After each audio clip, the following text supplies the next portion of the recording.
So hello and welcome everyone to today's webcast. As Elizabeth mentioned, my name is Ashley Purnell and I'm the Training and Technical Assistance Lead for the Center on Knowledge Translation for Disability and Rehabilitation Research, funded by the National Institute on Disability, Independent Living, and Rehabilitation Research. So I am a Black woman. I have long brown hair and I'm currently wearing a cream cardigan and a black blouse.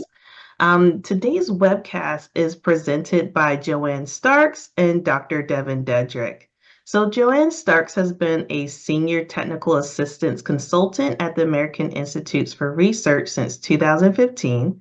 She led training and TA activities for KTDRR and has supported the task force of disability researchers that developed a quasar in 2011 and has been working with the team to continuously provide updates. And then Dr. Devin Dedrick has a PhD in quantitative methods from the University of Texas at Austin. And he is also a researcher here at AIR and supports activities for several projects, including the NIDLR funded Model Systems KT Center and KTDRR. So Dr. Dedrick has experience in systematic reviews and has also been a part of the process of updating OQuasar. So with that in mind, I will hand it off to Joanne to self-describe. Thank you very much, Ashley, for the introductions and the welcome. I'm Joanne Starks, and I'm an older white woman with short gray hair and glasses. Today I'm wearing a dark blue top and my background is blurred. This afternoon we'll introduce to you KTDR's tool for assessing the quality and applicability of systematic reviews, or as we shorten it, a quasar. I'll start out with a brief introduction of the background of the tool and then hand things over to Dr. Dedrick, who will talk about the steps of a systematic review. Then I'll discuss how to use the Quasar checklist, and Devin will share a demonstration on applying the checklist to a specific systematic review. Next slide, please. So I'll start off with describing the Quasar tool, what it is, why it was created, what it is not, and how it was developed. Next slide. So what is a quasar? A quasar is a web-based document with a checklist to help readers assess the quality of a systematic review by examining specific questions. And you can find it on the KTDR website. It has a very easy link. It's ktdrr.org/AQASR. So a systematic review is the basis of this document, and most people are probably familiar, but it is a synthesis of research evidence that's focused on a particular clinical question. The systematic review follows a protocol to find primary studies, assess for quality, extract relevant information, and then synthesize that information. So the Quasar tool describes a series of questions that can be asked about the systematic review, and it provides a rationale for the question and what things to look for to help answer those questions. So this checklist is actually a tool for readers to make notes about specific elements related to the review. You can answer those questions and save them online. And so that's really what the Quasar is about. Let's go on to the next slide, please. So why did we develop it? Mainly because there's so much scientific and professional literature. It's growing at such a huge rate that there's really a need for people to be able to get information from systematic reviews that, as I said, synthesize some of that previous information from the primary studies. And it's true that there's limited guidance available on how to assist systematic reviews for quality, as well as its usefulness for application by the reader. Again, not all potential users have the knowledge and skills to assess the quality and reliability of a systematic review. You see the document and read it, but if you don't really know how good it is, you don't know how useful and helpful that's really going to be in what the information that you're looking for. So the basic purpose of the document is to help the busy clinicians, administrators, researchers, and others to ask critical questions, to find the strengths and weaknesses of a review in general, and as it's relevant to their particular clinical question or whatever practical concerns they may have. Next slide, please. So what AQASR is not, it's not a rating scale. So when you complete the checklist, there's not really going to be a firm answer. Should I rely on this review? There will not be a total score. The checklist helps you organize the questions and your responses so that you can have that information readily at hand to help you interpret how useful is this review for your particular need. So as I mentioned, the checklist will help you see the strengths and weaknesses of the review, and it'll help you determine its relevance to your particular need. Your situation will help you assess the applicability of a review, depending on which elements are more important or critical for your particular purpose. Next slide, please.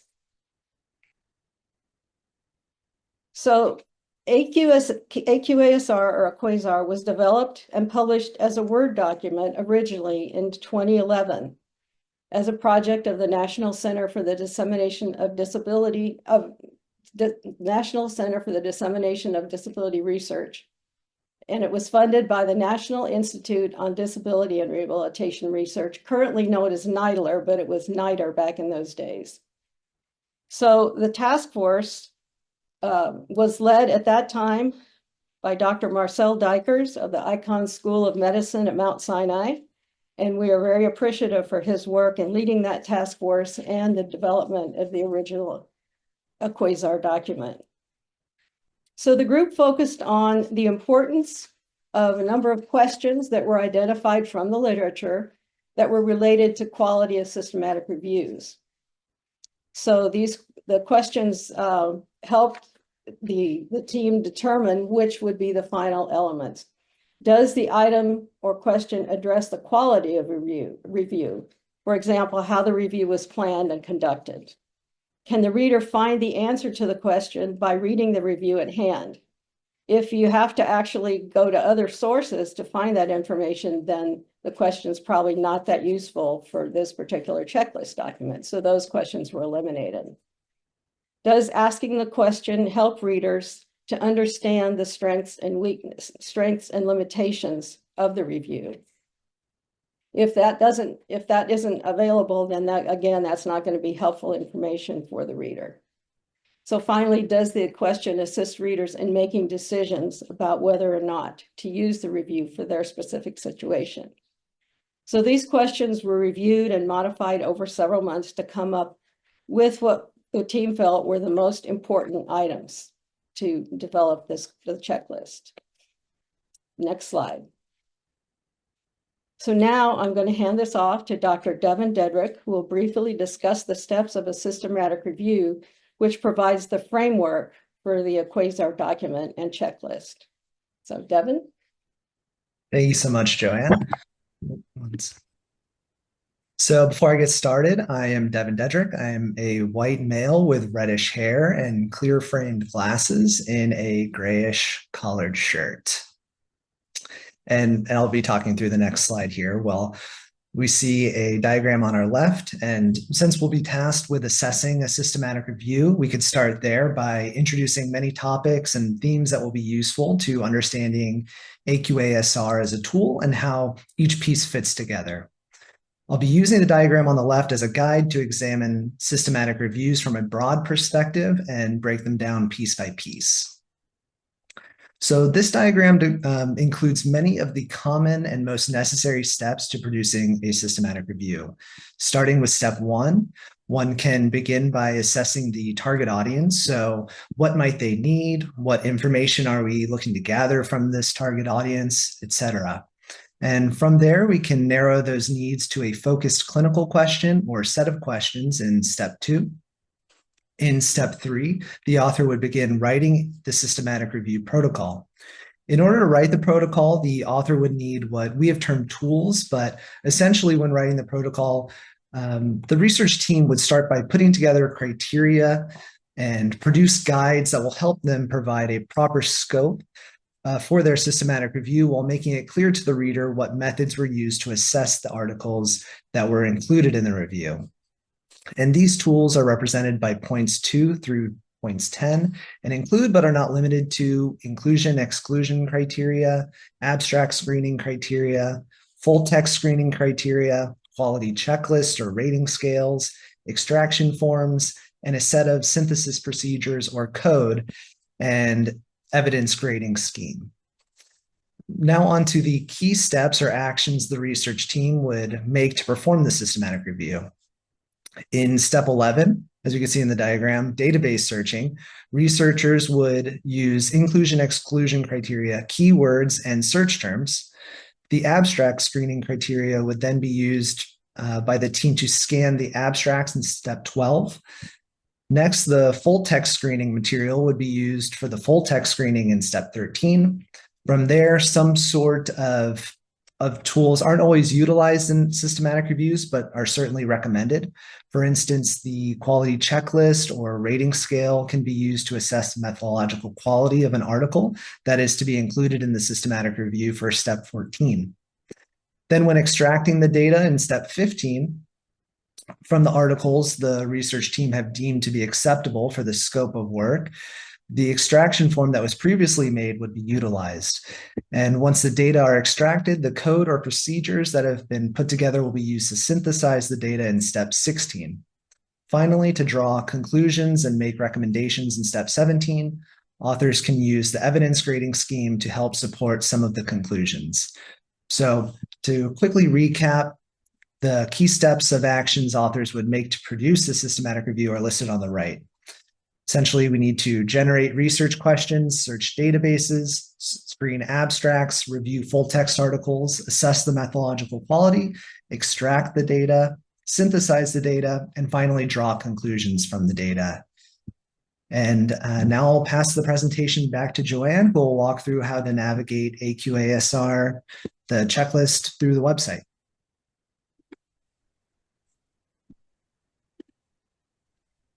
Okay, thank you very much, Devin. So we've got a few screenshots here to help you figure out how to get to and make your own a Quasar checklist. Next slide, please.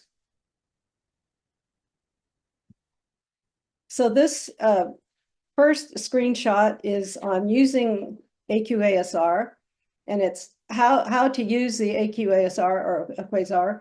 There is a link that you can actually copy and paste if you wanted to, but if you go to the site, you will see on the left-hand side margin a number of items, and the first one I've got there is the how to use this online tool provides questions in 12 separate sections for all systematic reviews, and there's an option to select questions for several different types of studies, including interventions, prognostic studies, diagnostic accuracy, studies of quality of measurement instruments, and economic evaluations.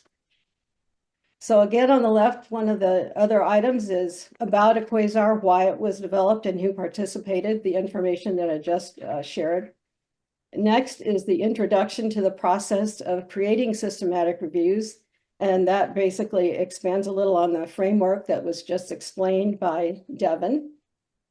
And then two other items are references and further reading. We have a listing of all the different references and further reading items that are provided for each of the 17 sections of the tool are collected here in one document. And then we also have a glossary that contains definitions for terms used within a Quasar, and we also have a list of other terms related to assessing the quality of systematic reviews. And if you can see at the bottom two lines on this screenshot, the words meta-analysis and synthesis are highlighted in green. Those indicate that they are in the glossary, and if you hover over them with a mouse, you get the options.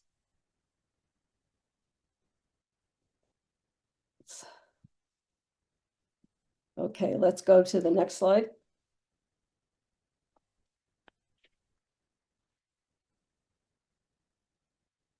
Okay, creating your Quasar checklist. So you can see again on the left-hand margin, if you go down to the bottom, your checklist, and there's a link for create your Quasar checklist. And here you'll be able to follow the links within the system to keep track of all of your steps. We did not do a live demo because we just felt it would be difficult for everybody to be able to follow along. And once you start in the process, what you see might be a little bit different because it will remember that you were there before. So let's go ahead and go to the next slide. When you go to create or edit your Quasar checklist, you'll see several different options. On the left, you can still access how to use a Quasar at any time. You can go back to that page. And it tells us at the top that you can either create an account or log in if you already have an account. And we do have a demo option. If you would like to see the checklist without signing up for an account, you can log into the demo account, although you will not be able to save information in the demo, but you'll be able to see all the pieces and parts of the checklist. Excuse me, the next section shows where you will log on or create your account. And the first time you would go, you would register for an account. And also there's an option to change your password if you have forgotten your password. So we'll go on into the next slide. This is the registration box, and the required information includes your email address, which will also be your user ID, your first and last names, and your institution or organization. There's a verification box to prevent automated submissions, and then you will press the register button. Next slide. This is the configure your checklist. This is where you will create your very first Quasar checklist. When you log in, you'll be able to open any saved checklist or create a new one. So the menu on the left side again shows the items that are available. Configure your checklist, save or print your checklist, change your password, or log out. The right side, you can see the configure your checklist. And it starts off with a name. We suggest that you put in the review name and the authors to help identify your checklist. This is what will print out when you print the document. This will be whatever you put in here will be printed out as the name of your checklist. And you'll see it says type of systematic review, select optional questions. Let's go to next slide, please. And these are the optional questions that showed at the top half. This is the bottom half of that same screen. So in addition to all the 12 items that are the elements of a systematic review, these are questions for the optional reviews that you could use. So if your systematic review is a review of intervention or prevention studies, you click the yes box. And whichever of these you click, those items will be added to your checklist. If none of them are checked, then obviously you won't have them and they won't be there. So once you've finished your selection, click the save box and your checklist will be saved. So next slide, please.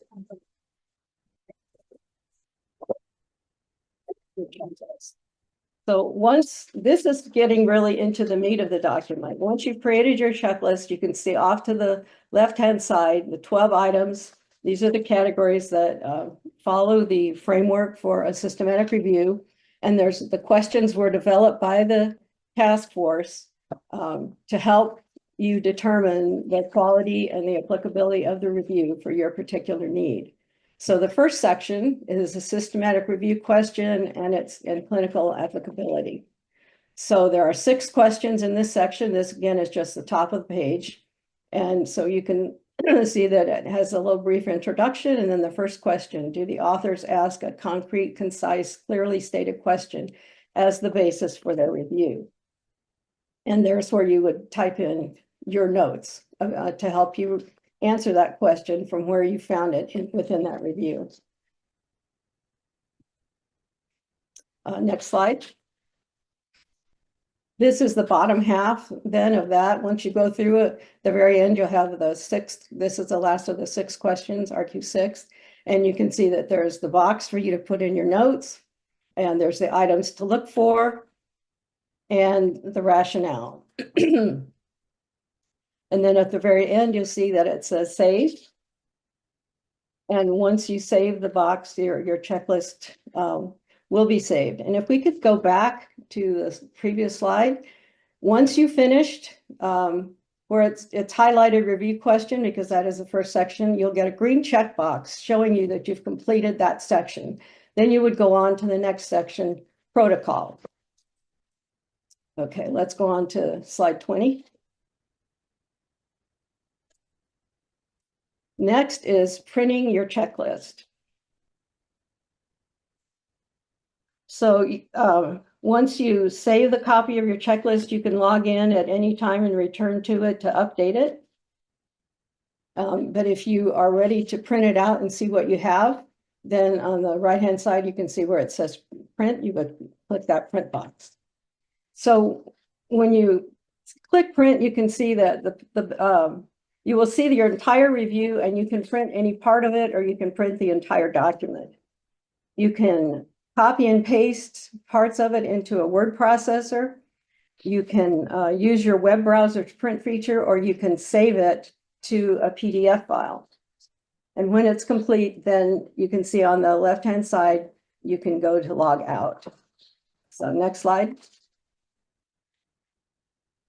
So the final items there under create or edit your checklist are, in addition to configuring and saving and printing your checklist, you can change your password as needed, and then you can go ahead and log out.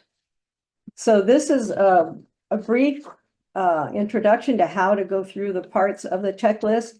And Devin is next going to be sharing an example of a Quasar checklist that he's created for a specific systematic review. So Devin.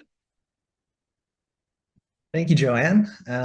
Now that we've covered the general topics and how to navigate the tool through the website, let us get into the demonstration, where I'll first cover an overview of each of the sections within the tool. And then we'll move on to the demonstration part, where I'll be giving a few examples from some of the selected items.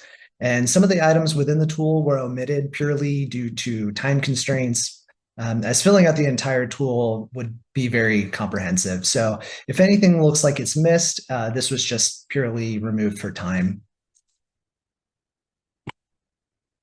And here we have all of the AQASR checklist items. You may remember them from a few slides ago, and users can select them when filling out the online tool. On the left, all of the standard checklist items are ones researchers would typically find across all or at least most systematic reviews. However, within those items, there are several optional items where if you answer yes, you may not need to answer the following question, or if you answer no, you may not need to answer the following question. So ultimately, this tool is used to support people who read systematic reviews. So when working on your own, feel free to be as detailed as you see fit. And on the right-hand side, we have the additional items that are used in particular cases that would only apply if the systematic review covers a particular topic. For the example today, we'll be using the present study, and this one examines multifaceted interventions and their use for supporting community participation among adults with disabilities. To give more background on this topic, multifaceted interventions are interventions which target 2 or more individual or environmental characteristics in different domains. So for example, as used in the present review, many factors affect the outcome of integrated, competitive employment for people with disabilities. Among those factors, there can be points of interventions related to a few different domains, namely, number 1, the individual, such as their work experience, social skills, level of support needs, their education or training. Number 2, the employer or workplace. So does this employer have disability awareness, a given level of accommodation or accessibility? And number three, the community. So access to transportation or proximity to the workplace. So a multifaceted intervention in this case would integrate a number of these factors together in one. To learn more about this systematic review and follow along with the demonstration, more information can be found at the links provided here, and we should be able to drop the link to the full article in the chat if it hasn't already been done so. Across the upcoming slides, I'll be pulling quotes and providing a page number for each example to give you all an idea of how one can put together their own Quasar checklist, but there are a variety of ways in which you can use this tool. So I just want to reiterate that this platform gives you the freedom to be as detailed as you would like. So starting with the first set of items in Quasar, the review questions. Do the authors ask a concrete, concise, clearly stated question as a basis for their review? So things that we would want to look for this question: specific, well-defined question, including overall conceptual framework, specification of population, settings, conditions of interest, and outcome. And overall, I believe this review does accomplish this task. In this case, the review questions were, for one, what are the reported community participation outcomes of multifaceted interventions targeted on adults with disabilities? And two, what are the identified components of effective multifaceted interventions? So I found this line in page 6. I copy and pasted it into the text box, and I moved on to the next item, which is RQ2. But for the purpose of this demonstration, I'll skip right to RQ4, which asks, are the outcomes of interest described or defined? For this, we would want to look for explicit definitions of outcomes and justifications for outcomes chosen, including the degree to which these outcomes are meaningful to patients, clients, clinicians, etc. And we may see inclusion of both positive and adverse outcomes in this case, but for the purpose of this example, there were no adverse effects. Again, I think this review does a good job of outlining the outcomes of interest. So I copy and pasted from page 8 and I moved on. And for the purposes of this demonstration, I'll be skipping the next set of items, which pertains to protocols, and jump straight to database searching, which is actually the third set of items in Quasar. Okay, for database searching, our first item is were the methods for locating evidence described? And we would look for some sort of description of how studies and reports were identified using one or more of the following methods. So bibliographic database searching, gray literature searching, hand searches, correspondence with experts, ancestor searches, descendant searches. There's a lot of different methods for finding articles. And for this instance, I found a good response on page 3. Again, I copy and pasted, and then I moved on to DB2, the next item. But for this demonstration, I'll jump to DB9, which asks, was the gray literature searched for primary studies? So it was pretty clear that this one was actually included in the answer or response for DB1. So it was pretty clear that they had made an attempt to search the gray literature. And I copy and pasted that again from that little section on page 3 and moved on to the next item. And I'll move on to section 4, which is about other searches. And I'll run through this section pretty quickly because typically when the primary search does a sufficient job, there is not much left over to do additional searching, especially in the case of the present review where multifaceted interventions in disability work was the scope of their search. And since this was somewhat of a narrow area of research, the authors were pretty plugged into the topic as well. So there wasn't as much to do. In any case, a couple of questions from this section ask, for instance, OS1, were experts and prolific authors asked to identify published or unpublished studies? For the case of the present review, the answer was no. And question 2, were the reference lists of identified publications reviewed for additional studies? So again, for the first item, there were no instances where the author reached out to other researchers. And for the second item, sometimes researchers will be able to identify additional articles in their scope from other systematic reviews they come across in their search. But in this instance, it was not the case, and the primary search was sufficient. But this area is just unfortunately under-researched and likely requires more attention in the future. Now, with the search limitations, I jump to SL5, the 5th item in this list of items in this section. And this question asks, was the literature collected limited by the research design? So some things we would want to look for would be some sort of statement regarding the research design of publications included in or excluded from the review. And usually they may provide some sort of justification for why the included literature was limited by the research design. On page 7, I found a pretty simple explanation of the search limitations, where they included randomized controlled trials and quasi-experiments, but they excluded case studies, single case designs, and qualitative research. And then on to SL6, we ask if the literature collected was limited by the type of intervention. And this response was pretty clear for the present review on page 8, because the whole purpose of this review and in the example was revolved around the type of intervention. So they give a pretty thorough response there. And on to the next section. On to scanning, where we have the first item, which reads, did the authors specify the inclusion and exclusion criteria used for screening abstracts?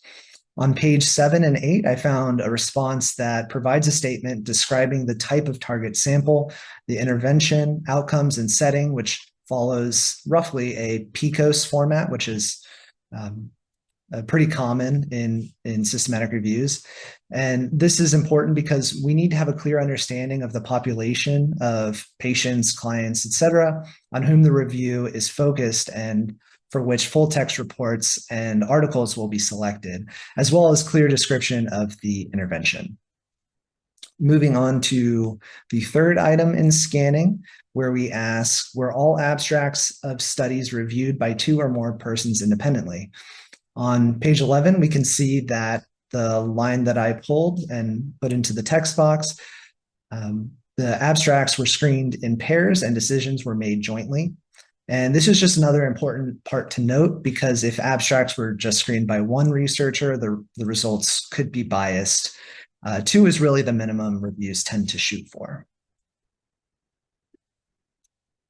For the next section on methodological quality, we ask if there were tools or instruments used to assess quality. And in the case of the present example, the authors used NTACT, N-T-A-C-T, which rates the quality of included studies. This passage I pulled from page 3. And in the present example, they found 13 of the included articles were deemed acceptable by this, according to this tool, and 2 were considered high quality. And then we can move on to the next section. Looking at the data extraction set of items, we are mostly concerned with how the data were pulled in. So we ask questions such as, were study data extracted by 2 or more persons independently? And is the experience or qualifications of the data extractors specified? In both responses, we could see on page 3 and page 22, respectively, that the authors pretty clearly outline the procedure for independent extraction from 2 reviewers, where they compared results, and detailing the experience and qualifications of the extractors are described in roles and responsibilities. This was a section in the article that I didn't paste into the full passage into this section here because it was quite a long section, but I could always refer back to the article, and in any case, you could always paste in longer sections in your example. But as with any study, the quality of the results depend on the expertise of those conducting the research. Most systematic reviews, both both methodology specialist and clinical specialist should be used. And in the case of the present example, the roles and responsibilities section was pretty comprehensive and used their team wisely for this recommendation.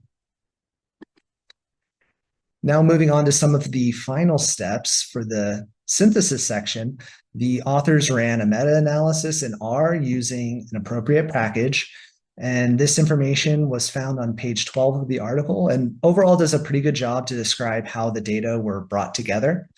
A systematic review can only answer the clinical question if it finds and then summarizes the right type of evidence. And overall, I feel the present example did a pretty good job. In the discussion section, we ask in DI1, the first item of this section, are study limitations discussed? In other words, search limitations, the effects of publication and other biases, strength of studies, decisions on synthesis, etc. And for DI2, the second item, publication bias was assessed using Egger's regression, and this can be found on page 10. And I'll skip past the 11th set of questions, which pertain to the various section. And these questions did not really fit with the present example, so I'll jump straight to the final section on meta-analysis.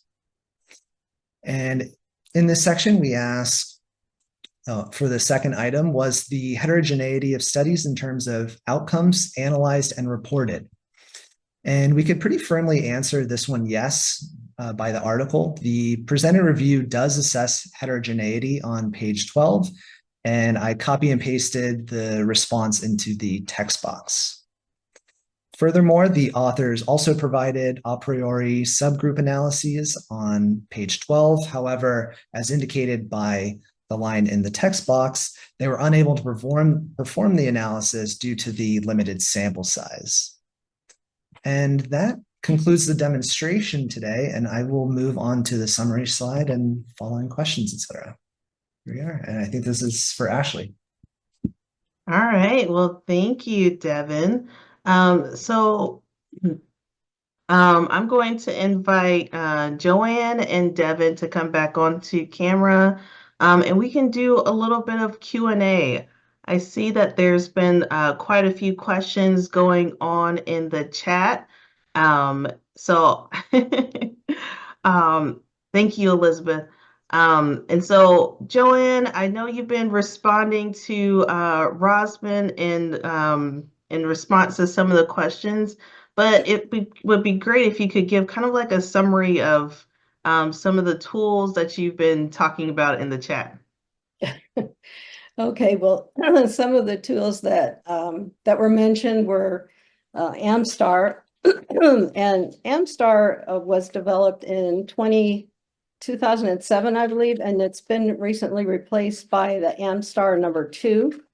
And Amstar was created to look strictly at systematic reviews of interventional studies, and then Amstar 2 expanded to be either randomized or non-randomized. So another difference is that Amstar had 11 elements, and you could come up with sort of a rating scale.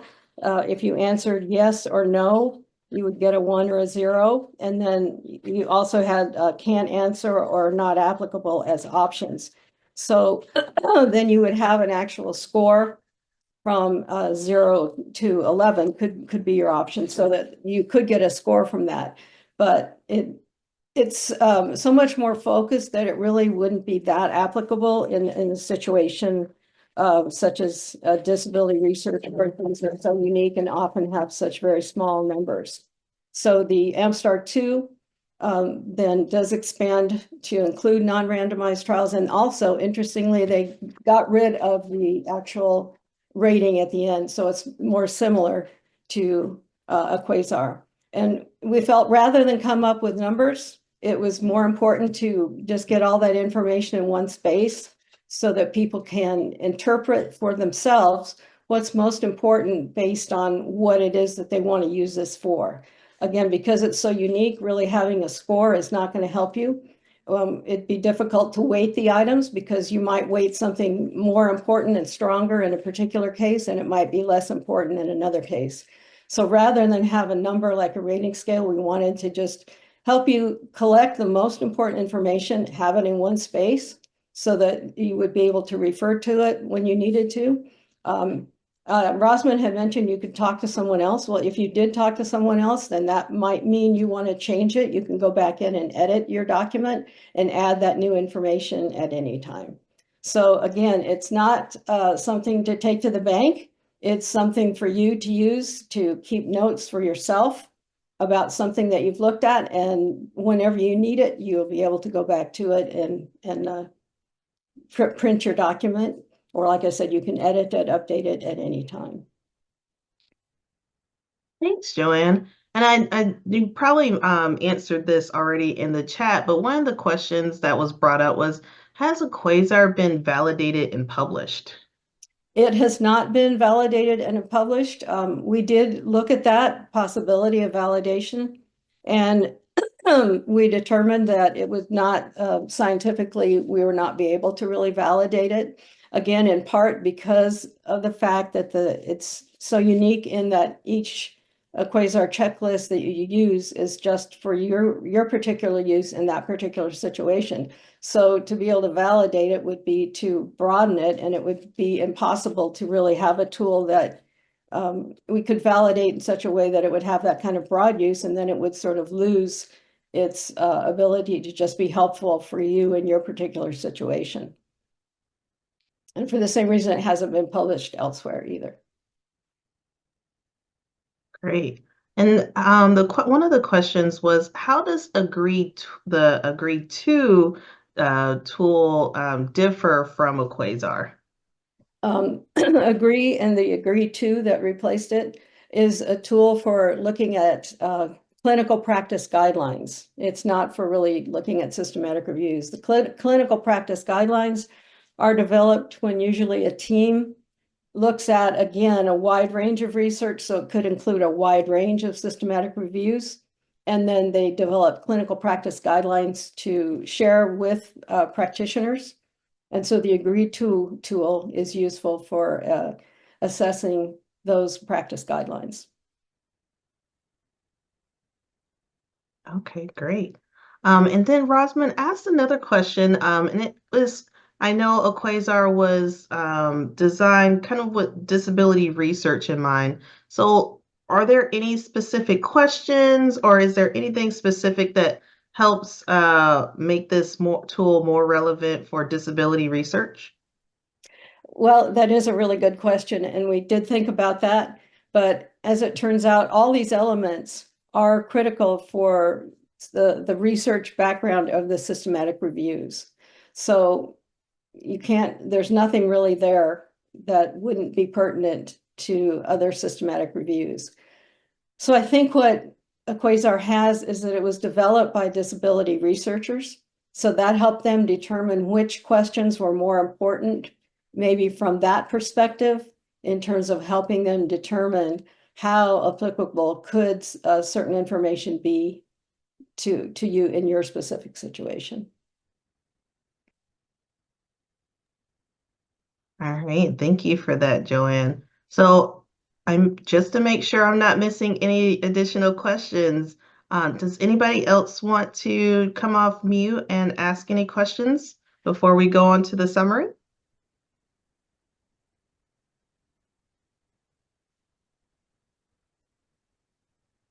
Okay, great. So if anybody has any additional questions, feel free to drop them in the chat. I'm going to go over the summary. So thank you again, Joanne and Devin, for doing this presentation. The Quasar tool is actually available on the ktdrr.org website. The link is within the slides. We will be putting a copy of the slides as well as a presentation onto the website, so that will be available soon, and will contain all the links that were shared during today's presentation. We also would like for you to complete an evaluation. Elizabeth has dropped that into the chat. If you could please complete the evaluation, it helps so much in us designing and following up on these webcast presentations. And then if you'd like to view any of our past presentations, there were some references to additional webcasts in this presentation. The link is also within this slide deck, and I can drop it into the chat. And you can see some of the previous webcasts that have gone on and talked about content similar to this. So with that being said, if there are no other questions, thank you again, Joanne and Devin, for your presentation today.